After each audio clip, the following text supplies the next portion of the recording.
ಮಾದಕ ದ್ರವ್ಯ ಪ್ರಕರಣಗಳಲ್ಲಿ ಆರೋಪಿಗೆ ಪಿಟ್ ಎನ್ಡಿಪಿಎಸ್ ಕಾಯ್ದೆ ಬಂಧನ.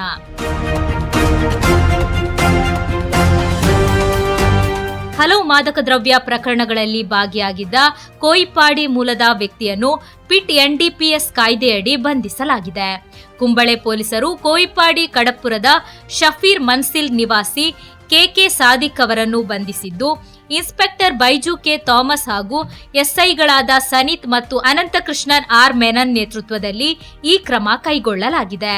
ಬಂಧಿತರನ್ನು ಪೂಜಪುರ ಸೆಂಟ್ರಲ್ ಜೈಲಿಗೆ ಕಳುಹಿಸಲಾಗಿದ್ದು, ಮುಂದಿನ 1 ವರ್ಷದವರೆಗೆ ಜಾಮೀನು ಸಿಗುವುದಿಲ್ಲ ಎಂದು ಪೊಲೀಸರು ತಿಳಿಸಿದ್ದಾರೆ. ಸಾದಿಕ್ ವಿರುದ್ಧ ಹಲವು ಮಾದಕ ದ್ರವ್ಯ ಪ್ರಕರಣಗಳು ದಾಖಲಾಗಿದ್ದು, ಇತ್ತೀಚೆಗೆ 2025 ಡಿಸೆಂಬರ್ 6ರಂದು ಸೋಂಕಲ್ನಲ್ಲಿ ನಡೆದ ಕಾರ್ಯಾಚರಣೆಯಲ್ಲಿ 43.7 ಗ್ರಾಂ ಎಂಡಿಎಂಎ ವಶಪಡಿಸಿಕೊಂಡ ಪ್ರಕರಣದಲ್ಲಿ ಬಂಧಿಸಲಾಗಿತ್ತು.